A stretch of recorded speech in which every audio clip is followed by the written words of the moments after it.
안녕하세요. 오늘도 사연살롱을 찾아주셔서 감사합니다. 저희 엄마는 일찍이 아빠와 사별하시고 슈퍼우먼처럼 사셨거든요. 저는 엄마가 편하게 푹 자는 모습을 본 적이 없을 정도였는데 늘 바쁘게 무언가를 하시는 모습만 뇌리에 박혀 있어요. 덕분에 저랑 남동생은 어려운 형편임에도 큰 어려움 없이 자랐는데 저도 엄마가 되고 이렇게 아픈 엄마를 보고 있자니 이게 다 저희 엄마의 젊음과 건강을 갈아만든 희생이었음을 깨닫게 되었네요. 엄마 덕분에 저도 남동생도 서울에 있는 4년제 대학 나오고 어디 가서 무시당하지 않게 잘 살았는데 엄마가 암에 걸리고 모든 것이 부질없게 느껴졌어요. 그리고 저희 엄마가 암에 걸리고 어찌 보면 그로 인해 저는 이혼 수순까지 밟게 되었는데 엄마 때문에 이혼했다는 말은 좀 그렇지만 그 일이 스위치가 되었던 건 사실이에요. 그리고 사람이 어디까지 이기적일 수 있을까 그런 생각을 하며 17년의 결혼 생활을 과감하게 끝내버렸는데요. 말은 간단하지만 그 과정은 간단하지 않았네요. 이혼하는 데만 1년이 걸렸거든요. 아니요, 1년이 넘죠. 지금 생각하면 참 거머리 같은 사람들이었는데 이제는 인과응보 권선징악이라고 그간 켜켜이 쌓여있던 답답함을 날려버리고 요즘처럼 평등과 권리에 대한 인식이 높은 시대에 이런 말도 안 되는 사람들도 있다는 것을 세상에 밝히고자 제 사연을 보내봅니다. 우선 저랑 전 남편은 제가 다니던 회사 대표님의 소개로 만났어요. 제가 20대 후반까지는 좋은 나이에도 불구하고 어려운 집안 형편에 보탬이 되고자 연애는커녕 일만 했거든요. 심지어 옷도 잘 사지 않고 화장도 하지 않고 검소하게 살았는데요. 그래서 그런 제 모습을 보고 수수하고 참하다며 저를 예쁘게 봐주시는 어른들이 덜어 있었는데 제가 다니고 있던 회사 사장님도 그런 분 중에 한 분이셨어요.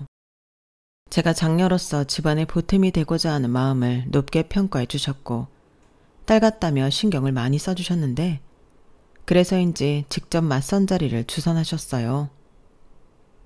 내가 미영 씨 생각해서 특별히 마련한 자리야. 나랑 호영호재하는 집 아들인데 사람이 참 긍정적이고 유쾌하더라고. 그리고 무엇보다 여유가 많은 집이니 돈 때문에 힘든 일도 없을 거고 그 집은 마나님도 없고 딸도 없어서 며느리 보면 아주 뿌더받들고 잘 거라고 그 동생이 입에 침이 마르도록 떠들었어.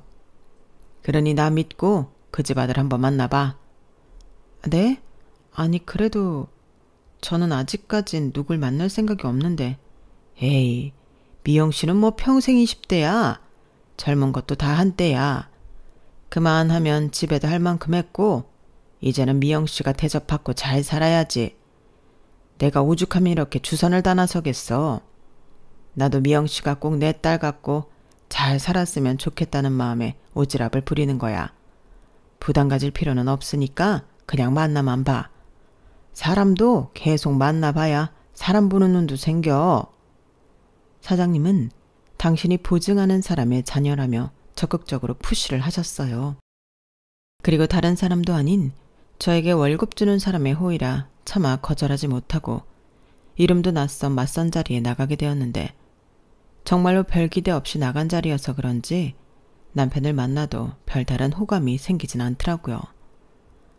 제가 뭐 사람을 많이 못 만나봐서 그런 걸 수도 있는데 그냥 사람이 가벼워 보이고 사치스러운 사람 같아서 별로였어요.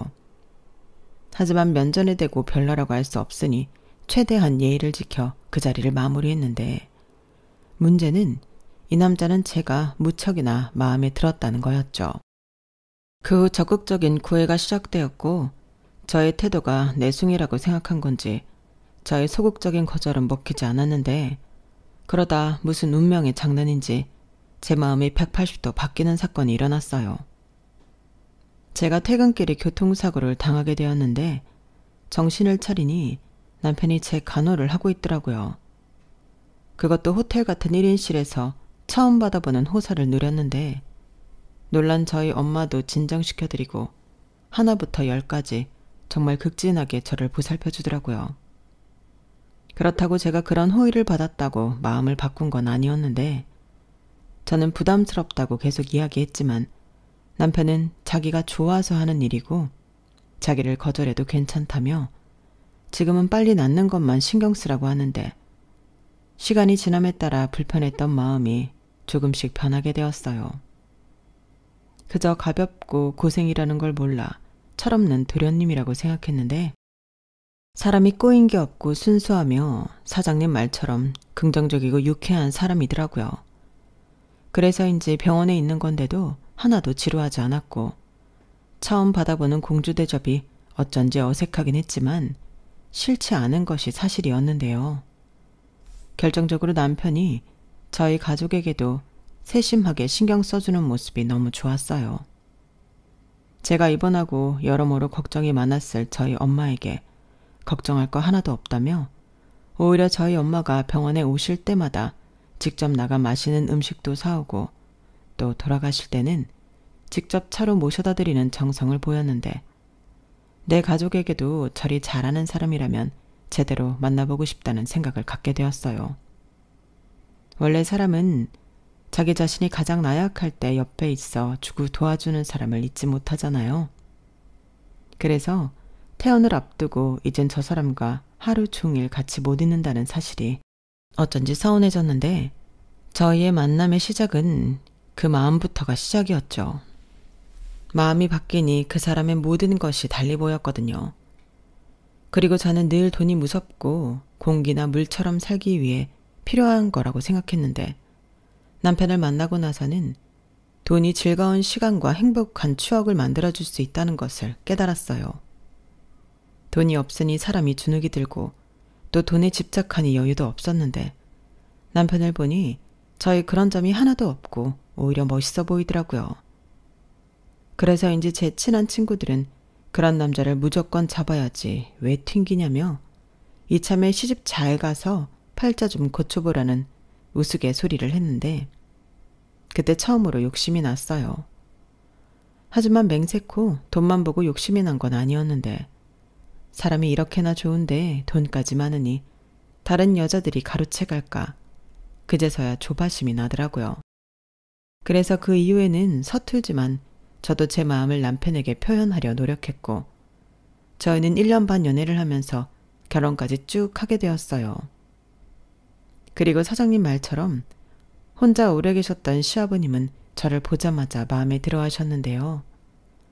저를 처음 소개해준 사장님이 그렇게 제 칭찬을 했다며 당신은 저를 만나지 않았을 때부터 이미 저를 며느리감으로 생각하고 계셨답니다. 저 늙은 사람이 무슨 오바인가 싶겠지만 우리 아들이 정신을 못 차리는 거 보고 또 형님이 그렇게 칭찬을 하니 내가 미영 씨를 마다할 이유가 뭐가 있나. 물론 남자들이 사는 집이라 미영 씨가 싫을 수도 있는데 우리가 잘할게. 들었지? 내가 아주 며느리만 보면 떠받들고 살 거라는 말. 아, 네. 그런데 말 편하게 하세요. 미영이라고 부르셔도 됩니다. 정말? 이렇게 바로 허락해 주는 건가? 나는 딸이 없어서 며느리 보면 꼭 이름을 불러주고 싶었거든. 우리 미영이는 뭘 좋아해? 내가 음식 장사를 오래 해서 음식이라면 못하는 게 없는데 이놈이 무조건 나가서 먹자고 해서 오늘은 아무것도 준비를 못했어.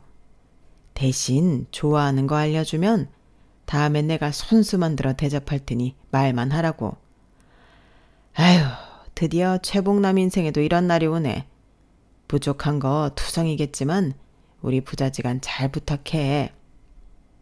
이렇게 저를 환대해 주시니 제가 뒤늦게 복을 받나 싶을 정도로 감사했는데 무엇보다 저희 엄마도 제가 좋은 곳으로 시집을 가는 것 같다며 좋아하셨어요.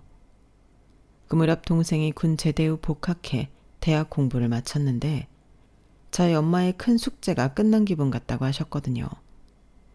그래서 동생도 자기 앞가림하고 저는 또 시집가서 잘 살면 남은 우리 엄마 인생은 좀 편안하게 보낼 수 있지 않을까. 그런 생각으로 결혼 준비에 들어갔는데 저는 달리 준비라고 할 것도 없었어요. 신혼집부터 시작해 혼수며 예물이며 혼자 들뜨고 신난 시아버지가 다 준비를 하셨더라고요. 우리 며느님은 귀한 몸만 시집오면 됩니다. 이런 건 시아버지가 다 준비하는 거야. 원래 며느리 자랑은 시아버지인 거 알지? 라며 마치 딸 시집 보내는 아비처럼 시아버님이 나서서 준비를 하셨는데 감사하게도 하나부터 10까지 저에게 일일이 물어보시고 제 취향에 맞춰서 준비를 해주셨어요. 그 요란함 속에 제가 시집가기 전부터 사랑받는 며느리라는 걸 모르는 사람이 없을 정도였는데 그렇게 행복한 결혼 생활이 시작되었죠.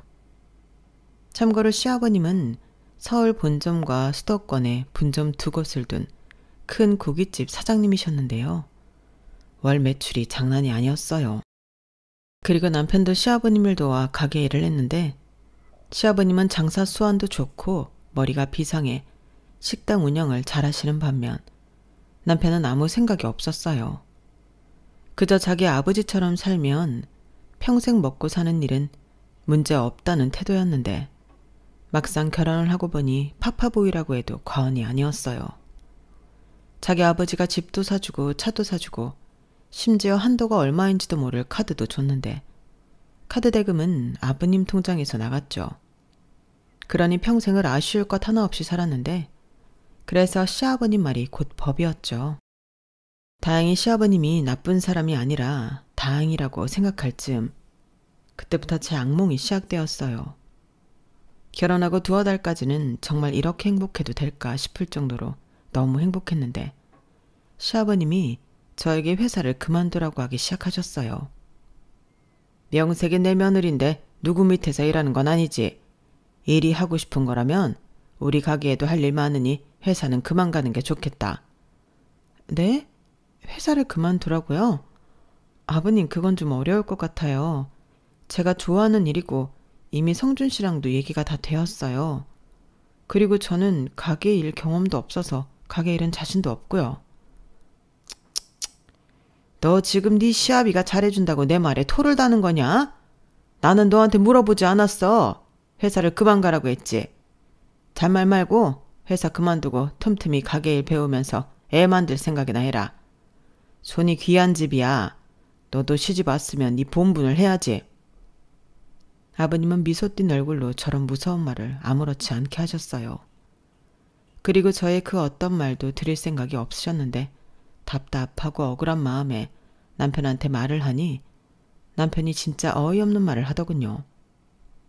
자기야, 우리 아빠가 평상시에는 다 해주고 아무 말 안 하지만 일단 무슨 얘기를 했다 치면 그건 곧 법이야. 물론 자기가 일 계속 하고 싶어 한다는 건 내가 잘 알고 있지만 이제 와서 어떡하겠어. 우리 아빠 뜻 거역했다가 우리 집이랑 차도 뺏기고 카드도 뺏기면 뭐? 그럼 그런 게 무서워서 아버님 말을 들어야 한다는 소리야? 당연하지. 돈줄을 우리 아빠가 쥐고 있는데 우리 아빠한테 밉보여서 좋을 게 없다고. 나나 자기나 결국엔 우리 아빠 가게 물려받고 그렇게 살 텐데 우리 좋게 생각하자. 막말로 우리 아빠가 해준 거 다 뺏기고 우리가 어떻게 살아? 세상에 공짜는 없다고. 내가 바래서 얻은 건 하나도 없었지만 남편 말을 들으니 결혼하면서 받은 모든 것이 족쇄처럼 느껴졌어요. 그리고 자기 뜻대로 휘두르려고 이 많은 걸 해주셨을까. 시아버님이 무섭게 느껴졌는데요. 남편은 아무 생각이 없어 보였어요. 연애할 때는 자기 아버지를 도와 가게 일을 한다고 생각했는데 결혼하고 남편을 보니 남편은 그냥 조금 일하고 편히 살고 싶은 사람이더라고요. 사실 그것만큼 이치에 안 맞는 것도 없었는데 남편은 금수저로 태어났으니 그 정도 호사는 누려도 된다고 생각하는 것 같았어요. 그리고 자기랑 결혼한 저 역시 자기 덕으로 편하게 살게 되었으니 좋지 않냐 그런 식이었는데 저는 아니었죠. 일단 회사를 그만두는 것부터 따를 수 없었거든요. 그리하여 시아버님과 신경전을 비롯한 본격적인 마찰이 생겨났고 가게가 바쁜 날은 무조건 회사에 월차 내고 가게 일을 하라고 강요하셨는데 남편 말처럼 자기 가게가 계속 잘 되어야 지금 생활을 유지할 수 있는 거라며 치사한 말까지 하셨어요. 그런데 그 즈음 제가 아이를 갖게 되었고 설상가상으로 유산기에 입덧까지 심했는데 시아버님이 저희 사장님한테 얘기를 했는지 사장님이 먼저 퇴사를 권하시더군요. 저는 아니라고 아이 낳고 출산 휴가 쓰면 그 후에는 복직해서 일하고 싶다고 제 뜻을 전했는데 사장님은 웃으시면서 이렇게 말씀하셨어요. 거참, 사람이 왜 누리질 못해? 이제는 악착같이 일 안 해도 되잖아. 이제는 사모님 됐으니까 사모님답게 돈도 쓰고 여유도 갖고 그러고 살아. 이제 내까지 가져서 힘든데 뭐하러? 지금은 뱃속에 아기가 가장 중요하지. 시아버지가 걱정이 돼서 아주 죽으려고 하더만. 우리 회사에서 지금까지 잘해준 것도 너무 고마워. 잘 살고 순산해. 이건 퇴직금 전에 그동안 수고했다는 의미로 보너스. 저 말을 듣는데 저는 하나도 기쁘지 않았어요. 회사를 그만두더라도 제 뜻이어야 했는데 그건 제 뜻이 아닌 시아버님 뜻이라 마음이 상할 대로 상해버렸죠. 그러니 가게 나가서 일을 하는 건 더더욱 하기 싫었는데 일단 그때는 임신 중이었기 때문에 저는 집에서 꼼짝도 하지 않고 집에만 있었어요. 그리고 자주 친정엄마 집을 들여다보며 시간을 보냈는데요. 결혼 전에는 같이 살아도 서로 바쁘다 보니 제대로 이야기를 나눈 적이 없으니 그때라도 그런 시간을 갖고 싶었어요. 그런데 저희 엄마는 저보다도 사위는 언제 오는지 많이 기다리셨는데 결혼 전부터 인상이 너무 좋고 저를 많이 위해줬기 때문에 저희 엄마는 사위를 정말 좋아하셨어요. 하지만 그렇게 살갑고 다정했던 사이였던 남편은 결혼 후 그 빈도가 적어지기 시작하더니 나중엔 처갓댁엔 얼굴 한 번을 보이지 않았는데 오히려 임신한 몸으로 제가 친정에 자주 가니 왜 그렇게 친정을 가냐며 타박을 하더군요. 아무래도 남편은 제가 돈줄을 쥐고 있는 자기 아빠에게 불만을 가졌다고 삐쳐있던 모양이었어요. 그리고 치사하게 제가 시아버님에게 잘하지 않은 이상 생활비며 제가 쓰는 카드까지 통제하려 했는데 보고 자란 게 그런 거라고. 남편 역시 돈이라는 미끼를 흔들며 저를 자기 마음대로 하려고 하더라고요. 그리고 이런 사실을 시아버님도 알고 계셨는데 두 부자가 이러려고 저에게 직장을 그만두라고 했나 싶은 생각마저 들었고 그제야 제가 시아버님께 받은 것들이 독이라는 것을 깨달았어요. 하지만 제가 여기서 무언가를 하기엔 늦어버렸죠. 결국 저는 현실에 타협하고 말았어요. 그런데 저희 친정엄마도 한몫하셨는데 제가 시집을 간 이후 친정엄마가 주변에 사돈과 사이자랑을 하신다는 것을 우연히 알게 되었고 저를 볼 때면 좋아하는 엄마의 얼굴과 남편 돈이긴 하지만 엄마에게 용돈도 걱정 없이 쥐어줄 수 있어서 그게 좋았어요.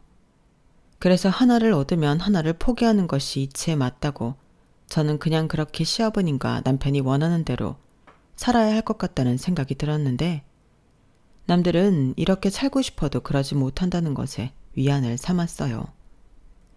제가 출산하고 아이가 돌이 지나니 며느리를 아끼고 사랑한다던 시아버님은 저를 마치 5분 대기조처럼 가게에 불러 일을 시키셨고 원래도 직원들을 잘 믿지 못하는데 저는 가족이라 마음이 놓인다며 저에게 온갖 일을 시키시더라고요. 대신 저에게도 남편과 같은 카드를 하나 만들어주시면서 우리 며느리 하고 싶은 대로 다 해. 이건 시아비가 주는 사랑. 나는 물질이 곧 사랑인 사람이다. 그러니까 더 받고 싶으면 더 잘해. 알겠냐?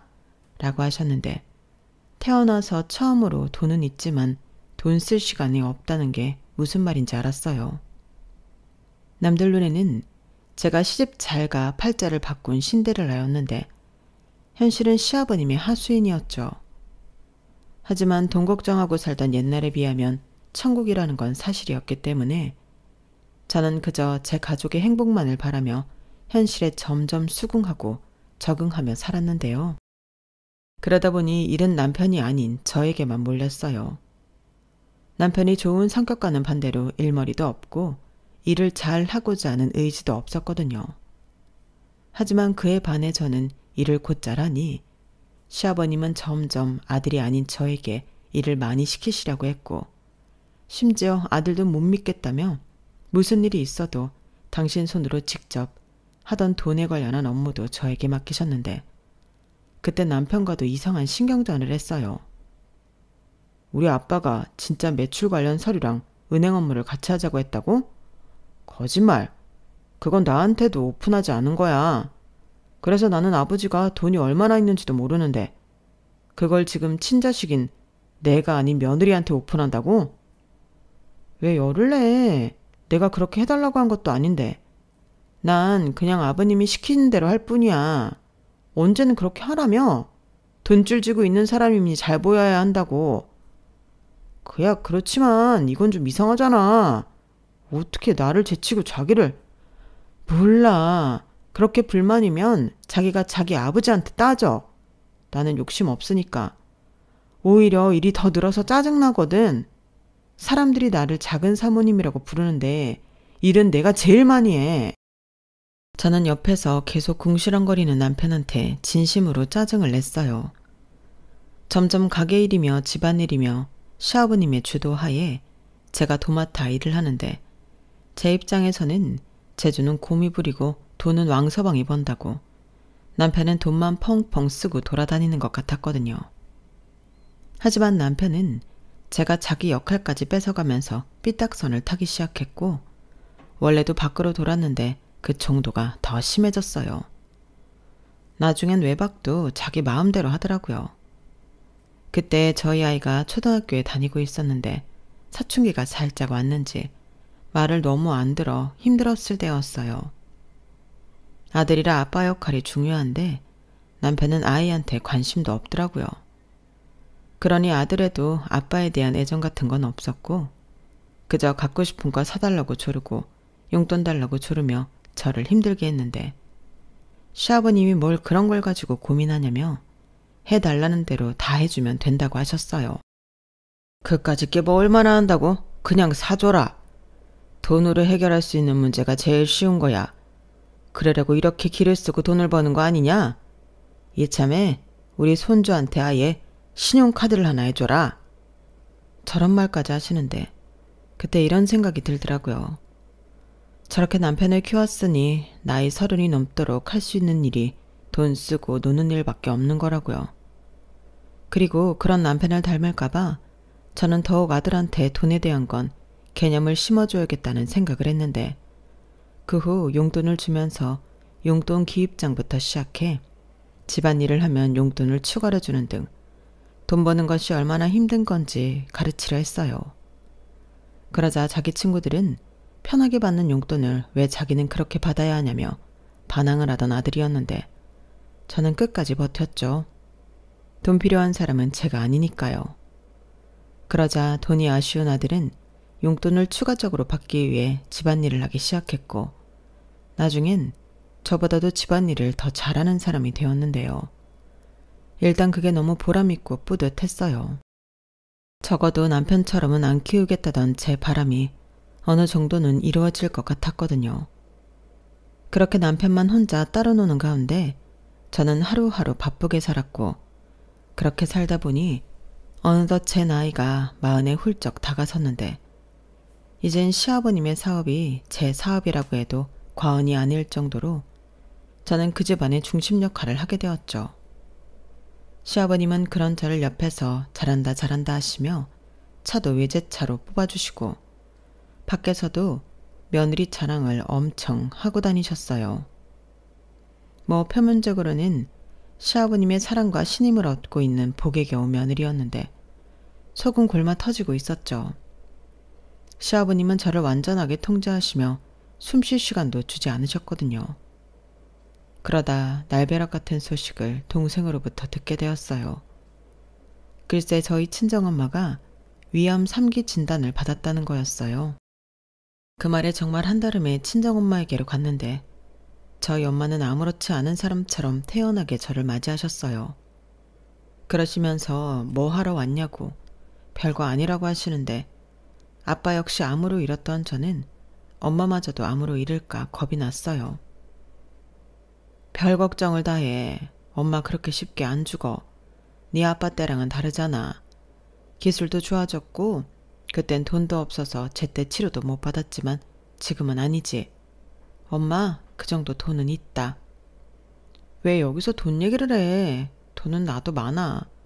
그러니까 엄마는 아무 생각하지 말고 수술 받고 나을 생각만 해. 내가 종혁이 말 듣고 얼마나 놀랐는 줄 알아? 그놈의 새끼, 지 누나한테 말하지 말라니까. 엄마가 알아서 해. 너는 신경 쓸 거 없어. 보호자 사인도 종혁이 시키면 되고 간병인도 필요 없어. 왜 엄마는 엄마 마음대로 결정해. 그건 나랑 종혁이가 알아서 할 일이야. 그리고 엄마 간병은 내가 할 거니까 그런 줄 알아. 엄마가 간병인도 없이 그러고 있으면 올케가 얼마나 부담스럽겠어. 너 바쁘잖아. 가게 일은 어쩌고. 그 가게가 내 거야? 아버님 거지. 아무튼 입원할 때도 내가 모시고 할 거니까 그런 줄 알아요. 괜히 택시 타고 가게 하기만 해. 나 돈 많은 집에 시집간 거 알지? 돈 걱정 하지도 마. 저는 그때만큼은 제가 그 집 구석에 시집을 가서 다행이라는 생각이 들었어요. 적어도 그때까지는 시아버님에게 얘기하면 안 싸더니 암이라고? 네가 가서 간호하고 최고 좋은 의사에 좋은 걸로만 해드려. 그런데 돈 아끼는 거 아니다. 라고 하실 줄 알았는데 현실은 그게 아니었어요. 뭐? 친정어머니가 암이라고? 어쩌다가? 그래도 그렇지. 일하다 말고 그렇게 가면 어쩌냐? 나도 골프 약속으로 가게에 없었는데. 죄송해요. 그래도 그때는 제정신이 아니라서. 그래, 알겠다. 다음에는 이런 일 없도록 해라. 네, 그리고요. 제가 저희 엄마 간병을 하고 싶은데요. 뭐? 간병이는 어쩌고 네가 간병을 해? 그래도 제가 하고 싶어요. 엄마도 남의 손은 싫어하실 것 같고 그러면 혼자 계신다고 하실 텐데 그건 또 제가 싫고 해서. 그러니 저희 엄마 수술 끝나고 나서부터는 가게 일은 못할 것 같아요. 뭐야? 네가 지금 정신이 있어 없어? 어디 출가 외인이 친정일 때문에 시댁일을 못한다고 해? 그러는 법은 없다. 간병이 쓸 돈 없으면 그 돈만 해주면 되지. 그리고 너 동생 있잖아. 며느리도 있는데 네가 무슨 걱정이야? 며느리라고 해도 남인데요. 됐다. 이 얘기는 못 들은 걸로 하마. 어디서? 사람이 원래 나이 먹으면 여기저기 고장나고 그러는 거다. 유난 떨 거 없다. 아버님, 어떻게 그렇게 말씀하세요? 저희 엄마가 가벼운 질병에 걸린 게 아니라고요. 암 3기인데 어떻게 그렇게 태평하게 말씀하세요? 내가 뭘. 이제 그만 가실 운명이면 그런 거고 아니면 사시겠지. 다 하늘의 이치야. 저는 시아버님의 말에 정신이 번쩍 들었어요. 저런 사람을 내 가족이라고 생각하고 살았다는 게 소름 끼치더라고요.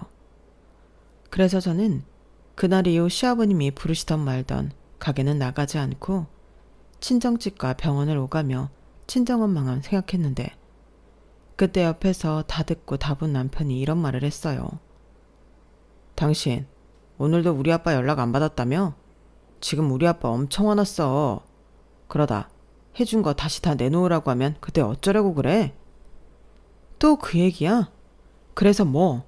그거 무서우니까 아픈 엄마도 나 몰라라 하라고? 누가 나 몰라라 하래. 간병인 쓰라고.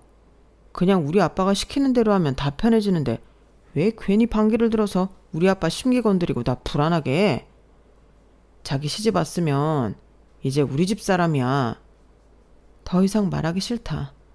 나는 그렇게 생각 안 해. 전에야 자기 말대로 내가 가게 일 돕고 아버님 도우면 우리 식구 편하게 살 수 있으니까 그렇게 했는데 이건 다른 문제라고. 자기는 아버님이 암에 걸리면 신경 안 쓸 수 있어? 아, 자기는 그럴 수도 있겠지. 자기는 아버님 아들이니까. 근데 나는 아니야. 저는 가뜩이나 예민한 가운데 남편이 저런 정신 나간 소리를 하니까 너무 화가 났어요. 아무리 돈이 좋아도 그렇지 어떻게 저런 말을 할 수 있나. 저런 남자와 가족이라는 게 참을 수 없이 싫었는데 그렇게 저는 시아버님과 남편에게 공공의 적이 되었죠. 시아버님도 자기 말을 무시했다며 저한테 차키를 뺏어가셨고 남편은 놀기도 바쁜데 시아버님에게 불려다니느라 불만이 많았는데 이윽고 남편이 생활비가 들어있는 체크카드와 신용카드까지 뺏어가더라고요. 진짜 뭐 이런 치사한 사람들이 다 있나 싶었는데 이 사람들이 모르는 게 하나 있었어요. 저는 충분히 이런 날이 올 수 있다고 생각했거든요.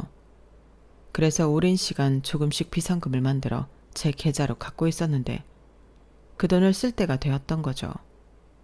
그래서 저는 문제 부자지간의 치사한 행태에도 굴하지 않고 아이의 짐을 챙겨서 친정엄마가 입원한 병원에 머물렀는데 아들아이한테도 사정을 얘기해뒀어요.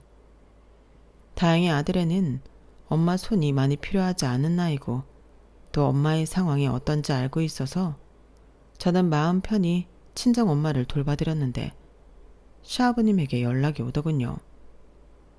그래, 안사돈은 좀 어떠시냐? 그렇게 가족들 다 내팽개치고 친정엄마한테 매달려 있으니 좋으냐? 내가 가진 거 하나도 없고 내세울 것도 하나 없는 너를 얼마나 예뻐했는데 나를 배신해? 아버님, 배신이라뇨. 그리고 자식이 부모가 아프면 돌봐드리는 게 당연하죠. 애당초 아버님이랑 그이가 저희 엄마가 아프신데 저한테 그러실 줄 몰랐어요. 저는 자식된 도리를 할 뿐입니다. 그래, 너는 자식된 도리라고 하면서 며느리 도리는 하지 않은 이기적인 아이구나. 그래도 내가 사람이 모질지 못해서 기회를 줄 테니 다시 가게 나와서 일도 하라. 지금 내 가게가 엉망진창이야. 내가 다시 차랑 카드 주마.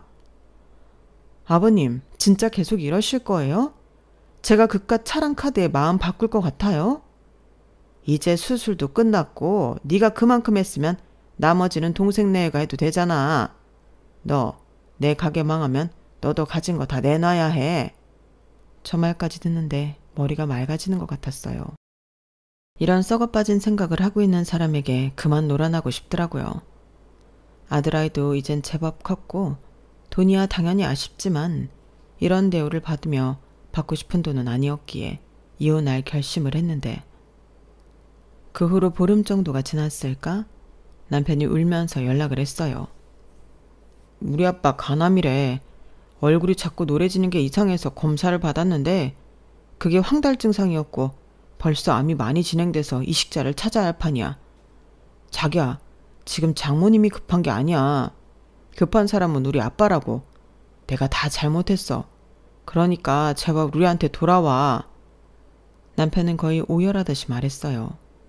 그리고 이혼 생각은 있어도 시아버님이 아프다고 하니 더는 외면할 순 없어서 일단 집에 가봤어요. 그러자 시아버님이 저희 집에 계셨고 얼굴을 보니 예전과는 확실히 다르시더라고요. 왔니? 너는 내가 죽는다는 소리가 들려야 움직이는구나. 나 내일 입원이다. 그러니 너도 준비해. 네? 제가 뭘 준비해요? 당연히 너도 나랑 같이 병원에 들어가야지. 친정엄마한테는 그렇게 하더니 왜? 시아버지한테는 못하겠냐? 아니, 이 사람도 있는데 제가 아버님을 간병해야 하나요? 여러모로 불편하시죠? 아니, 나는 쟤보다 네가 편하다. 네가 편하니까 가게 일도 너한테 맡기고 그런 거지. 내가 가게를 오래 비울 수 없어서 빨리 준비하느라 돈을 많이 썼어. 시아버님은 친척들을 수소문해서 간이식을 받기 위해 꽤 큰 돈을 썼다고 하셨어요. 타인에게 이식을 받는 건 불법이라 가족 중에 찾고 또 적합검사하고 애가 많이 타신 듯 했는데 당신보다 5살 많은 친척 형님이 수술을 해주신다고 해서 아는 의사에게 부탁해 급히 수술을 잡았다고 하시더라고요. 그리고 자기는 무슨 일이 있어도 며느리 수발을 받을 거라며 저더러 준비하라고 하시는데 저는 싫었어요. 이미 이혼할 생각도 했고 아들이 버젓이 있는데 왜 내가 시어머니도 아닌 시아버님 병수발을 드나. 생각만 해도 너무 싫더라고요. 그래서 말했죠. 아버님, 저는 그럴 수 없어요. 일단 어머님도 아닌 아버님 수발을 들 자신이 없고요. 아들인 이 사람도 안 하는 걸 왜 제가 해야 하죠? 차라리 아버님 병원에 계시는 동안 가게 일을 할게요. 뭐야? 너는 지금 시아비가 큰 수술을 앞두고 아프다고 하는데 그걸 핑계라고 하는 거야? 내가 사준 집에서 편하게 살고 내가 준 돈으로 떵떵거리고 살았으면서 이제 와서 못하겠다? 저런 양심도 없는 것을 봤나? 그래 자기야. 자기 진짜 염치 없다. 우리 아빠 덕에 편하게 살았으면서 어떻게 그래? 장모님한테는 그렇게 극진하더니 시아버님이라서 싫다고? 자기 그런 여자였어? 잔말 말고 짐 싸. 남편은 뭘 잘했다고 저한테 대려 큰 소리를 쳤어요. 자기 아버지가 옆에 있으니 아주 기세등등하더군요. 하지만 저는 눈 하나 깜짝하지 않았어요. 그리고 분위기가 험악해지자 자기 방에 있던 아들이 나와 제 앞을 막아섰는데요. 왜 다들 엄마한테만 그래? 우리 엄마가 뭘 그렇게 잘못했다고? 외할머니 아프셔서 병간호 한 게 그게 잘못이야? 그러는 아빠는 왜 할아버지 병간호 안 하는데? 아빠가 친아들이면 아빠가 해. 뭐야? 이놈아, 너 어른들 얘기하는데 왜 끼어들어? 엄마가 그러라고 시키든? 아빠는 엄마랑 같이 산 세월이 얼만데 엄마를 몰라? 엄마가 나한테 그딴 거나 시킬 사람이야? 아빠나 잘해. 나 엄마 없을 때 아빠 통화하는 소리 다 들었어. 아빠, 엄마 몰래 바람 피우고 있는 중이잖아? 야, 무슨 소리야? 아빠가 언제? 왜? 어제 저녁에도 엄마한테 막 우는 척하고 전화하더니 바로 유나라는 여자한테 전화해서 노가리 깠잖아. 내가 다 들었어. 이놈 새끼야. 야, 증거 있어? 시끄러워. 어디서 어른 앞에서 소란을 떨어? 동욱이 너도 아무리 네 엄마 편이라고 해도 이러면 안 되는 거야. 지금은 할아버지가 아프니까 이 정도로 넘어가지만 또 한 번만 이런 상황 만들면 그때는 홍구멍을 내줄 줄 알아? 할애비 말 알아들었어? 아니요. 저는 할아버지 말 듣고 싶지 않아요. 제가 아직 어린 건 맞지만 뭐가 옳고 그른지는 안다고요. 저희 엄마한테 함부로 하지 마세요. 할아버지야말로 돈 많으니까 간병인 쓰면 되잖아요. 뭐? 저런? 아버님, 동욱이 말 틀린 거 하나도 없어요. 그리고 당신, 내가 밖으로 나돌아 다닐 때 의심은 했다. 근데 결국엔 당신도 그런 종자였구나. 됐네. 나는 돈 가지고 사람 무섭게 하는 1인 집구석이랑은 이만 영 끊고 살고 싶어. 이혼해. 뭐? 이혼? 누구 맘대로 이혼이야. 내가 뭐 바람 피웠다고 위자료 줄 줄 알아? 자기 입으로 잘도 말하네. 그럼 바람 펴놓고 위자료도 안 주려고? 합의 이혼할 거 아니면 소송할 테니 그런 줄 알아. 그리고 아버님도 간 이식자 찾으셨으니 수술 잘 받으시고 쾌차하세요. 저는 이제 그만 꼭두가식 노릇 그만하겠습니다. 제가 뭐 아버님 돈 때문에 여태 참고 산 줄 아세요? 결혼하기 전에 이딴 집인 거 알았으면 아무리 돈 때문에 힘들게 살았어도 시집 오지 않았어요. 저는 그렇게 제 속에 있는 말을 모두 꺼내놓고 남은 짐마저 쌌어요. 남편이 짐 싸라고 손수 큰 캐리어까지 내던졌는데 그 캐리어 짐을 싸기 시작했죠. 그리고 아들 아이 역시 이런 집에 엄마도 없이 살고 싶지 않다며 짐을 쌌는데 이런 말 유치하고 이상하게 들릴 수 있겠지만 아들아이가 든든했어요. 적어도 제가 아들은 남편처럼 키우지 않아 다행이라는 생각이 들었죠. 그리고 저는 곧장 친정에 가서 짐을 풀었고 그때는 한창 항암 중이던 친정엄마는 잠시 충격을 받았는데 제가 거짓말을 한 게 있어서 그랬어요. 이게 다 무슨 일이야? 너 집에서 허락해줘서 여기 있는 거 아니었어? 그게 나 사실 엄마가 아는 것처럼 그렇게 잘 살지 못했어. 밖으로 나돌기만 하는 남편에 나를 끝도 없이 통제하는 시아버지까지 나 정말 힘들었거든. 그리고 당신 마음에 들지 않으면 차키 뺏고 카드 뺏고 그런 걸로 사람 조종하려고 하는데 더는 그렇게 살고 싶지 않아. 그래서 이혼해. 그딴 집 뭐가 좋다고 지금까지 네 속을 끓이면서 살았니? 그게 동욱이도 있고 엄마도 나 결혼하고 좋아했잖아. 나만 참으면 으휴 누가 너더러 참고 살래. 나는 그런 줄도 모르고 우리 사위 같은 사람 없고 우리 사돈 같은 사람도 없다고 감사했는데 감사는 개뿔. 진짜 그런 인간 같지도 않은 사람들이 또 어딨니? 당장 갈라서. 그럴 거야. 그러니까 엄마는 아무 걱정하지 말고 항암 치료에만 전념해. 나 이제 예전 같지 않아. 이제 안 참고 내 권리 찾으면서 그렇게 살 거야. 우리 아들을 위해서라도. 저는 진심으로 활짝 웃으며 친정엄마한테 말했어요. 그러자 아들애가 제 손을 꼭 잡아줬고 저는 그 손에서 느껴지는 온기에 더 용기를 얻었는데 친정엄마는 속상하셨는지 방에 가서 눕겠다고 하셨어요.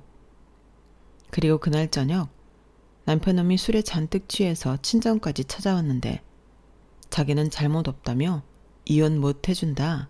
이혼해도 위자료는 한 푼도 없다. 고래고래 고성방가를 했어요. 아무래도 저를 동네에서 얼굴도 못 들고 다니게 망신을 주려 했던 모양이었는데 저는 경찰에 경범죄로 신고를 했어요. 그러자 경찰차가 곧 도착해 남편을 끌고 갔는데 그 후로도 몇 번이나 같은 짓을 하더라고요. 어차피 이혼할 생각이라 그런 것들을 차곡차곡 이혼 증거로 갖고 있었고 저는 곧장 이혼 소송을 준비했죠. 그러니 저에게 시아버지의 암 수술 따윈 안중에 없었는데 그 점이 시아버님에게는 용납될 수 없는 부분이었나 봅니다. 이식 수술 후에도 계속해서 입원 치료가 필요했던 시아버님은 어떻게 내가 아픈데 이혼을 한 해 만에 하고 있냐며 난리가 나셨어요. 하지만 저는 이혼하면 남인 것을, 시아버님의 불효령을 무서워할 이유가 없었고 따라서 전화도 받을 필요도 없어 시아버님 번호를 차단했는데 남편은 상황이 달랐죠. 아주 죽을 것 같은 얼굴이더라고요. 그리고 한 번은 멀쩡하게 저를 찾아와 무릎까지 꿇고 나 그 여자랑 정리했어. 그리고 앞으로 자기가 하라는 대로만 하고 살게. 그러니 이혼 소송은 그만하고 우리 예전처럼 셋이 잘 살자. 근데 지금 우리 아빠 병간해줄 사람이 없어. 자기만한 사람이 없다고. 그러니까 자기가 좀 해줘. 일단은 아픈 사람부터 구해야 하잖아. 라고 정신 나간 소리를 했는데 어이가 없으니 웃음밖에 나오지 않았어요. 예전처럼 셋이 잘 살자고? 우리가 잘 살았던 적이 언제였는데? 나는 기억이 전혀 안 나는데 당신은 아닌가 봐? 아니다. 다른 여자랑 착각한 건 아니야? 자기야, 동욱이 엄마. 우리 아들 이름 입에 올리지 마. 당신이 그러고도 우리의 아빠야? 자기가 그랬지. 아버님이 돈줄을 쥐고 있으니 잘해야 한다고. 근데 그게 내 눈에는 어떻게 보였는 줄 알아? 부자지간이 아니라 꼭 주인이랑 주인 똥개 같더라. 야, 사람을 뭘로 보고. 뭐? 똥개? 너 말이 너무 심하지 않아? 안 심해. 똥개한테 똥개라고 하는데 뭐가 심해? 그리고 용서를 빌려오면서 나더러 자기 아빠 병간호를 하고? 머리에 뇌가 있긴 하니? 내가 그 짓을 할 것 같아? 나는 싫다고. 아픈 사람부터 구하자고? 근데 너는 왜 우리 엄마 아플 때 외면했어? 아니지, 이건 외면이 아니라 나더러 가지 말라고 했으니 더한 짓이지. 그거야, 나도 우리 아빠가 암에 걸릴 줄 몰랐지. 그래, 그랬겠지. 사람이 한치 앞을 볼 수 없는데 나는 아쉬운 소리 안 할 줄 알고 그랬겠지. 그래서 더 싫은 거야. 당신이랑 당신 아버지 인성 밑바닥을 다 봐서. 그동안 참고 산 것도 열심히 후회하고 있으니까 사람 그만 긁어. 나 참. 그래, 이혼해. 내가 뭐 그러면 무서워할 줄 알아? 가진 거 하나도 없고 불쌍한 거 착한 거 하나만 보고 결혼해줬더니 네가 뭐라도 되는 줄 알지? 너 나랑 이혼하는 순간부터 다시 거지 되는 거야. 결혼 전에 네가 어떻게 살았는지 까먹었냐? 까먹었어. 그래서 다시 예전처럼 살려고. 내가 그땐 돈만 없을 뿐이지 참 사는 게 보람 있고 즐거웠거든. 내가 돈 때문에 너랑 결혼했다고 생각하는 거지? 그래, 그랬다고 쳐. 그럼 지금은 왜 여전히 돈 많은 너랑 헤어지려고 하는 걸까? 우리 이제 같은 마음이니까 하루라도 빨리 헤어지자. 그렇게 이혼 소송이 시작되었어요.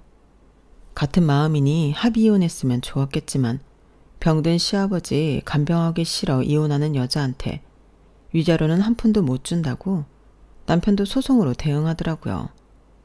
하지만 제가 바보도 아니고 제가 시댁 가게에 가서 남편 대신 일하고 또 받았다가 뺏겼다고를 반복하며 지낸 모든 것이 문자와 통화로 증거로 남아 있었는데 저도 지지 않을 자신이 있었어요. 제가 참고 현실과 타협하며 살아온 시간에 대한 보상은 제대로 받고 싶었거든요. 거기에 장모가 암에 걸렸음에도 친정을 가지 말라고 하던 남편과 시아버님의 비인간적인 태도에 대해서도 저는 결혼을 지속할 마음이 없다는 걸 피력했는데 모든 것이 저에게 유리한 쪽으로 흘렀어요. 게다가 남편 입으로 자백한 외도는 제가 친정엄마를 보살펴드리는 동안 일어난 일로 그걸 아들애가 알고 있었다는 점 또한 저에게 유리했는데 그렇게 상황이 흘러가니 병석에 있던 시아버님이 다른 번호로 저에게 연락을 하시더군요. 제가 당신 번호를 차단했다는 걸 알고 계셨나 봐요. 나다. 우리 못난 아들한테 얘기 들었다. 그래, 네 입장에서는 서운하고 화날만 했지. 알겠다. 내가 잘못했어. 그러니 네가 우릴 좀 용서해 주렴. 이제 너 없이 우리는 예전처럼 살 수가 없다. 가게 일도 그렇고 저 철없는 아들놈도 그렇고 네가 있어야지. 네가 우리 집 기둥인데. 내가 내 가게도 너한테 넘겨주려고 했다. 그래서 그렇게 일 시킨 거야. 널 후계자로 생각했으니까. 그러니 모진 마음 풀어내고 우리 다시 화목한 가족으로 돌아가자. 저런 말을 하는데 그냥 대꾸하고 싶지도 않아서 무시했어요. 포장 좋게 얘기하셨지만 결국은 다시 예전처럼 저더러 찍소리하지 말고 살라는 소리잖아요. 그래서 화목했던 적 없고 더는 이용당하고 싶지 않다며 문자로 제 입장을 전했는데요. 그렇게 순식간에 전세가 역전되었어요. 두 사람이 아주 안달복달이 났죠. 그리고 이렇게 말하면 저도 똑같이 나쁜 사람 같은데 시아버님이 병원에 있어서 다행이라고 생각했어요. 그래서 최대한 시아버님이 퇴원하기 전에 모든 소송을 끝내고 싶었는데 소송이라는 게 그렇게 쉽게 끝나는 게 아니더라고요. 게다가 상대는 돈도 많으니 호락호락하지 않았는데 그래도 진실은 하나잖아요. 쌍방으로 우길 거라고는 제가 친정엄마 병간호하겠다고 집 나간 것밖에 없었는데 제 입장에서 그건 유책 사유가 아니었죠. 그래서 싸움에 싸움을 거듭해 결국엔 위자료 3천만 원과 양육비 120만 원, 거기에 제가 시아버님 가게에서 일한 것들을 시급으로 계산해 1억 8,300만 원이란 돈을 받게 되었는데 꿈 같았어요. 사실 이기는 데에만 혈안이 되어 있어서 돈 생각은 잘하지 않았거든요. 그런데 그렇게 큰 돈을 정말로 받게 되다니 꿈만 같았는데 그래서 그 돈이랑 친정엄마 사시는 빌라를 팔아 병원 근처의 큰 집으로 이사를 갈 계획을 세웠어요. 아무래도 친정엄마는 계속 항암을 하시는 중이고 통원할 일이 많을 것 같았거든요. 그리고 제가 기어이 이혼 소송에서 승소를 하자 오만 정이 떨어졌다며 시아버님이 자기 아들 앞길 망치지 않는다는 조건으로 모든 돈을 일시납해 주셨는데 저는 땡큐 했어요. 굳이 전 남편 앞길을 막고 싶은 마음 따위는 없었거든요. 그렇게 저는 1년 정도는 친정엄마를 케어해드렸어요. 그리고 틈틈이 다시 일을 하기 위해 취업 준비를 했는데 친정엄마를 돌봐드리면서 요양보호사에 대해 관심이 많아져서 그쪽으로 취업을 하면 좋겠다는 생각이었어요. 그리고 고맙게도 아들아이가 저를 참 많이 도와줬는데 제가 신경을 많이 써주지 못하는데도 알아서 공부도 잘하고 학교에서는 모범생으로 반장이며 회장이며 잘 커졌어요. 저는 그 점이 지금까지도 고맙고 미안하기만 한데 아들이 이렇게 말하더라고요. 나는 그때 내가 어떻게 살아야 하는 건지 진지하게 고민했고 깨달았어. 그러니까 이건 엄마가 미안해할 일이 아니야. 오히려 내가 진짜 중요한 걸 알게 됐으니 내가 엄마한테 감사해야 할 일이지. 엄마, 나는 정말 아빠 같은 어른은 되지 않을 거야. 저 말을 듣는데 언제 우리 아들이 이만큼 컸을까 눈물이 핑 돌았어요. 그리고 현재 아들은 고등학교에 가서도 스스로 공부도 하고 그 밖에 좋아하는 취미와 교우관계를 유지하며 말썽 한번 부리지 않고 제 든든한 버팀목이 되어주고 있고 친정엄마는 더 이상 하음이 필요하지 않고 일상생활을 할 수 있을 정도로 건강을 많이 회복하셨어요. 그리하여 저는 아직 초짜긴 하지만 본격적인 요양보호사 일을 하고 있는데 매일 힘들지만 적성에 맞는지 보람을 느끼며 살고 있어요. 그리고 저랑 이혼한 후 그 문제의 부자지간은 제대로 망해버렸는데요. 일단 일시급으로 저에게 큰돈을 준 시아버님은 가게가 잘 되어 그 돈을 복구할 수 있을 거라고 생각했지만 그게 되지 않았어요. 당신 병원비도 만만찮았는데 아픈 시아버님 대신 경영을 맡은 남편이 제대로 가게 3개를 말아먹으면서 몇십억의 빚더미에 올라앉은 거였죠. 개털이 된 남편이 저에게 자기를 도와달라며 저를 수소문해서 찾아왔는데 솔직히 그 말을 듣고 통쾌했네요. 제가 이혼 소송에서 승소한 것보다 더 기분이 좋더라고요. 돈이면 뭐든 되는 줄 알고 사람을 조종하고 통제하려고 했던 그들에겐 딱 알맞은 벌이었어요.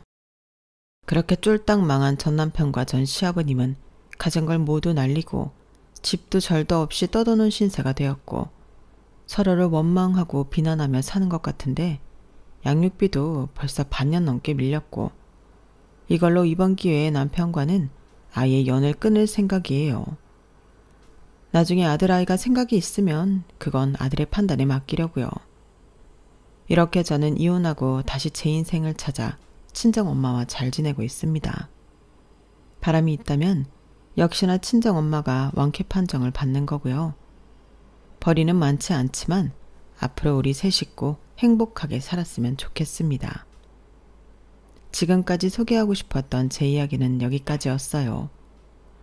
살다 보면 권선징악은커녕 나쁜 사람은 계속 잘 먹고 잘 사는 그런 일이 많은데 저는 그렇지 않아서 다행이라고 생각합니다. 그리고 남은 인생 저도 저희 아들도 억울한 일 당하지 않고 자기 권리를 제대로 주장하며 행복한 삶을 살았으면 하는 바람인데 앞으로 더 열심히 또 굳건히 살아야겠어요. 그럼 제 사연 끝까지 들어주셔서 감사드리고요. 여러분들은 늘 건강 잘 챙기시고 돈보다 더 소중한 것들을 잘 지켜내며 행복하게 지내시길 진심으로 바라겠습니다. 고맙습니다. 여러분, 사연 댓글에 응원과 현명한 조언 부탁드려요. 좋아요와 구독은 저에게 큰 힘이 됩니다. 오늘도 좋은 일 가득하세요.